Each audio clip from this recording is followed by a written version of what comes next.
नाजरीन, आप देख रहे हैं रियासत आंध्र प्रदेश का मशहूर व मकबूल यूट्यूब चैनल बज़्म आईना। वकील साहब पोस्ट सैयद कुदरतुल्लाह क़ादरी वकील साहब फिर एक नए पोस्ट के साथ आपके रूबरू हाजिर है। आज की अहम ख़बर ये है कि शेख वहीद हुसैन महिंद्रा ट्रैक्टर्स ने एक ईद मिला प्रोग्राम तकरीब का इनेकाद अमल में लाया था। इसमें शहर से ताल्लुक़ रखने वाले बहुत सारे इंटेलेक्चुअल्स ने हिस्सा लिया।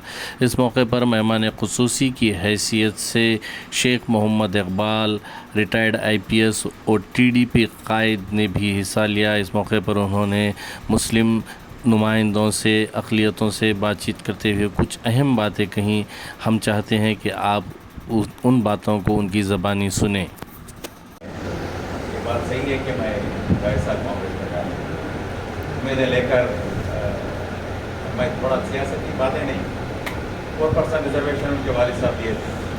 मैं खुद दिल्ली गया था जब माइनॉरिटी कमिश्नर तेलुगुदेशम गवर्नमेंट में मैं था। मैं सुप्रीम कोर्ट जाकर काफ़ी दिन उधर था। दुल्हन स्कीम का नाम भी जब मैं माइनॉरिटी कमिश्नर था स्पेशल ऑफिसर वक्त रह चुका हूँ। वक्त का इदारा ओनर अल्लाह है ये बोलकर मैंने कहा, क्योंकि आखिरत मुझे, मेरी आखिरत मुझे है। अब ये बात है कि भाई मौजूदा हालात में क्या बेहतर होगा हमारे लिए। अब 19 अलग था, 24 अलग था। ये बात पे मुझे थोड़ा, मैं माइनॉरिटी कमिश्नर था, सेक्रेटरी था, वक्त था। जो मौजूदा सरकार में कभी भी मेरे ख्यालात के बारे में उन्होंने ना पूछा ना कोई मुझे मशवरा किया। और चलो एक दुल्हन का स्कीम ना इसको अमल करने की सूरत में काफ़ी लोग काफ़ी परेशानी हुई। हम बोले कि भाई 10 लाख से अभी मतलब था, कोरोना आया है पढ़ाई।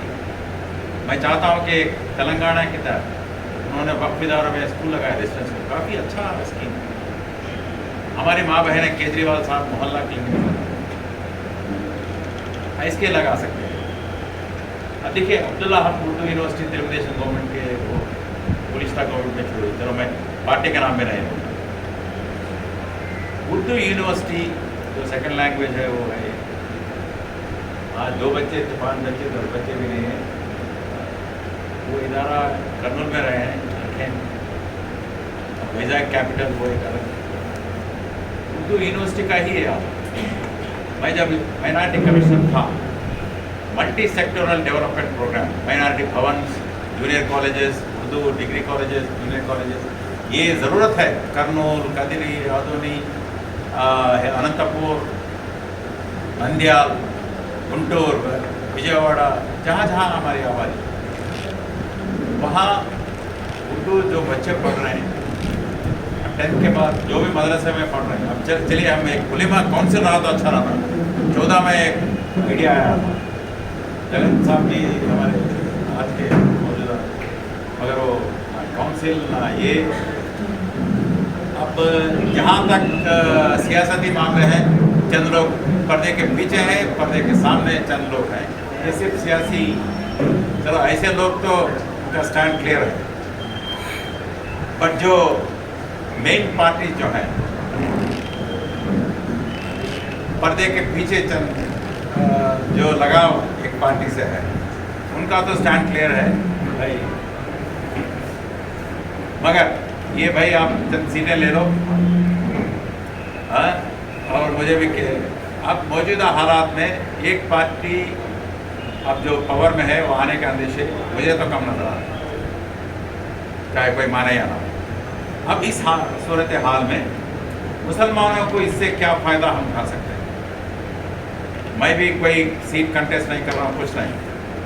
जैसा कि गफूर भाई बोले, हम हमारे अब सचार कमेटी है, पढ़ाई में हम पीछे हैं। फिर सिर्फ एक मुसलमान क्या ट्यूब डालने वाला, पंचा डालने वाला, साइकिल डालने वाला, भाई मैं काउंसिल में बोल चुका हूँ। रेसिडेंशियल स्कूल्स लगा हुआ, डिग्री कॉलेजेस, जूनियर कॉलेजेस। जब MSDP के तहत मैं दिल्ली जाकर फंड लाया 120 करोड़, बिल्डिंग सिर्फ उठ के है वो ऐसे ही। मैं चाहता हूँ कि मेरी एक सोच है, पढ़ाई मुसलमान माँ बहन, मैं हिंदूपुर में इंचार्ज भी रह चुका हूँ 4.5 साल। गुर्बत इतनी है कि भाई एक माँ बहन अस्पताल, आज अस्पतालों में भी कोई फैसिलिटी नहीं है, बैंडेज के लिए भी नहीं है, सिरिंज नहीं है, बाहर चलाना है। एक मोहल्ला क्लिनिक मुझे अच्छा वो पसंद आया है, हमारी माँ बहनों के लिए अच्छा है। रेसिडेंशियल स्कूल हमारे बच्चे पढ़ना है, उसके लिए काफ़ी वो जो तेलंगाना में हो रहा है, हम ज़रूर ब-ज़रूर उसको शुरू कर सकते हैं। माइनॉरिटी फाइनेंस कॉर्पोरेशन, एक माइनॉरिटी डिपार्टमेंट, उसका जो खात्मा हुआ है ये 5 साल में मैं देख रहा हूँ ना। माइनॉरिटी फाइनेंस कॉर्पोरेशन है, उर्दू एकेडमी में मैं 20 करोड़ फंड लाया था, वो उर्दू एकेडमी के तहत सेंटर चलाना, स्किल डेवलपमेंट, यस ज़रूरी है वो, और स्किल डेवलपमेंट करना ज़रूरी है। और हमारे लोगों को स्किल डेवलप करने के लिए काफ़ी इंस्टीट्यूट्स हैं, उनको स्किल डेवलपमेंट, एक Urdu schools, Urdu colleges, degree colleges लाना, एक सिविल सर्विसेज। अब IPS ऑफिसर में मैं था, ना ग्रुप 1, ना ग्रुप 2, ना ग्रुप 3, SC ST BCs में स्टडी सर्कल्स वगैरह है, हम रखे हैं बात काउंसिल में, पर्सनली तो नहीं रख सके, काफ़ी वजह है, मैं बोलना नहीं चाहता। कोचिंग सेंटर भाई, आप हमारे हम चाहते हैं कि हमारे बच्चे group 1, group 2, group 3, group 4, constable से लेकर कलेक्टर तक, ये सचार कमेटी में है। आर्म फोर्सेस में, आर्मी में नहीं है, पुलिस में नहीं है मुसलमान लोग। मिनिस्ट्री ऑफ होम अफेयर्स के गाइडलाइंस हैं, जहाँ जहाँ मुसलमान आबादी है वहाँ अफसरों को भी मुसलमान लगा हुआ। ये MHA गाइडलाइंस है तो ना लगाने के लिए। एक कांस्टेबल, एक MRO, एक RI, एक म्युनिसिपल कमिश्नर, एक DSP, एक सब इंस्पेक्टर, एक सर्कल इंस्पेक्टर, एक SP, ओहदेदार अगर होंगे, माली तौर से हैं फिर चंद लोग, मगर पोजीशंस में रहना चाहिए, ये मेरी सोच है। हो सकते हैं वक्त इदारों पे आपको तहफूज करके, पढ़ाई पे तवज्जो देकर, ये सोच आगे लेकर बढ़ना है। अब रही बात चंद, ये तो मैं तो इसके लिए हूँ, और मौजूदा हालात में कैसे, अब एक काफ़ी अफवाहें, सिटीजनशिप अमेंडमेंट एक्ट, ये जो डॉक्यूमेंट बताना है NRC वगैरह, और 4% जाएगा, ये कल परसों में झूठे अफवाहें भी देख रहा हूँ, ये सब गलत चीज़ें हैं। ऐसे चीज़ों से हम हमारे कौम को कैसे बरकरार रखना, क्योंकि हम थोड़ा बहुत ये डिपार्टमेंट में रह चुके हैं, मैं पुलिस वाला भी हूँ था, और माइनॉरिटी कमिश्नर रह चुका हूँ, सेक्रेटरी रह चुका हूँ। माइनॉरिटी डिपार्टमेंट से, माइनॉरिटीज़ के मसलों से मैं बहुत अच्छा वाकिफ़ हूँ, और 4.5 साल मैं कॉन्स्टिट्यूंसी भी देख चुका हूँ, पूरा माहौल देख चुका हूँ। इस माहौल में, मौजूदा हालात में हम कैसे हमारे कौम के तहफूज, हमारे माँ बहनों के एक बुलंदी हम कैसे कर सकते हैं, ये सोचकर मैं बाहर आया हूँ।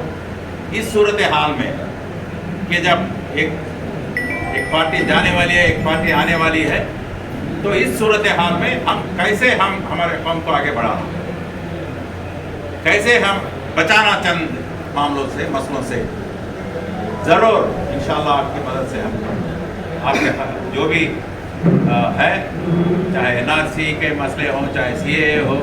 आज चंद पार्टियां बोल रहे हैं कि वैसे जो CAA को आप पार्लियामेंट में सपोर्ट करके वो बिल पास होने में सपोर्ट करें, वो लोग आके आज बोल रहे हैं, ये गलत बातें हैं। जो भी हो, अब NRC का डॉक्यूमेंट, अभी मैं हमारे वालिद साहब की खबर इधर है, हमारे माँ की खबर है, हमारे भाइयों के भाई में खबर इधर है, हमारे पूरे हाल सबके इधर है, हमारे लेडीज, हम मामवा इधर ही दफन है। अब देखिए, कोई सर्टिफिकेट भी, जो भी उधर कानून हो, सेंटर में जो भी हो, इधर आंध्र प्रदेश में ये स्टेट गवर्नमेंट जो भी आएगी, आने वाली है, मुसलमानों को धक्का नहीं होगा जब तक हम हैं। मैं ये कोशिश हमारी रहेगी, ये मैं आपको दिलासा दिलाने के लिए मैं आज आपके सामने आया हूँ। तो बस आप दुआ कीजिए। अब देखिए, कोई पावर के लिए मैंने अभी 3 साल कुछ था, मुझे कोई ये ऐसा कुछ पोजीशन नहीं चाहिए था, या मैं खिदमत करने के लिए आया था, और ये मौका भी नहीं मिला कि मैं जाकर कुछ अपनी बात पेश करूं। चलो, उनका अंदाज अलग था, राज सेक्रेटरी साहब का अलग था, उनका अंदाज अलग था। मैं कोई किसी से गिला शिकवा नहीं है, मगर अब मौजूदा हालात में हमारे कौम को आगे बढ़ाना, हमारे कौम को बचाना पहले, इसके बाद तहफ़्फ़ुज़ और आगे बढ़ाना, पढ़ाई में हो या जो भी हो, ये अहम मुद्दा है, अहम बात है। इसको जो मैं डिपार्टमेंट में रह चुका हूँ, जो भी हूँ, देख चुका हूँ, हालात हाजरा बोलिए, जो भी है चल रहा है, ये बहुत ही अहम मुद्दा है। इसको लेकर हम मौजूदा हालात में किस तरह से पेश आएँ, कैसे हम आगे बढ़ें, ये सोचकर आगे चलेंगे। आप सबकी दुआ चाहिए, आप जो भी मशवरा देंगे इंशाअल्लाह सलाह होंगे। अस्सलाम वालेकुम। आने का मकसद क्या था, आज जितने भी जो हालात मौजूदा हालात के ऊपर क्या क्या शक है, आने वाले जो भी गवर्नमेंट से हमें मुसलमान क्या एक्सपेक्ट कर रहे हैं, उसका एक आपसे मशवरे के साथ आपसे इंफॉर्मेशन लेने का वो इरादा था। अभी कोई भी शक हो, अभी हमारे साहब के इकबाल साहब उसको नोट कर लेके आपको समझाने की कोशिश करने का एक छोटा माहौल बनाने का इरादा था। ऐसा हमें सियासत का बनाने का ऐसा नहीं। मैं सियासत को ऐसी चीज़ समझता हूँ, सियासत जो दिखती है वो सच नहीं, जो सच है वो दिखती नहीं, वो सियासत है। सियासत का इतना मकसद है, जो दिखता है वो सच नहीं, जो सच है वो दिखता नहीं, ये सियासत है। मैं थोड़ा इशारे के साथ मैं आपको कह सकता हूँ, ये तो 7 MLA को इधर खड़ा करते एक हमारे बाजू के जो शहर में एक बहुत बड़े पूरे मुसलमानों के बड़े शख्सियत 7 लोगों की तरह जिताने में बहुत मुश्किल करते हैं, लेकिन सारे भारत में भी उम्मीदवारों को रुकाने की कोशिश करते हैं। दूसरे जगह वो लोग फेल हो गए, लेकिन हमारे साउथ इंडिया में कर्नाटका में तो वो फेल हो गए। मैं क्या बोलता हूँ, हमारे हुज़ूर अकरम सल्लल्लाहु अलैहि वसल्लम के जो इशारे से हालात के ऊपर हम वक़्त के ऊपर हम इशारे से चलना, कांटे को कांटे से दिखाने की कोशिश करना, सियासत को सियासत से देखना, ये हमारा काम है। अब हमें जो भी हालात में अभी जो हालात है, हमें तो हालात को हमारे फेवर में कैसा बना लेना। मैं मुसलमानों का एक बात आपके सामने रखता हूँ। मैं तो 50-52 साल का उम्र का हूँ, मेरे से बड़े उम्र वाले इधर है।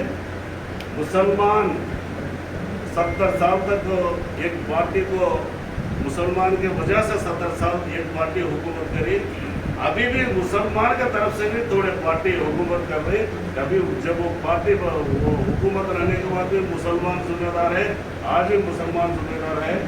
जब वो प्यार से हुआ, अब नफरत से भी वो हो रहे, ये सब इसका ये नहीं है। मैं क्या बोलता हूँ, जो भी पार्टी रहना, हमें होशियार से हमारे काम हमें करने थे। हमारे दुश्मन को भी दोस्त बनाने का एक हिकमत से हमें आगे बढ़े, तो इंशाअल्लाह जो भी आपके गुमाना है, हमारे स्टेट के हालात के ऊपर आप जो भी गुमान है, वो गुमान हमारे से बोल सके तो उसके बारे में जवाब देने के वास्ते तैयार है। ये मकसद से हमें छोटा सा मशवरा करें, बस उससे ज़्यादा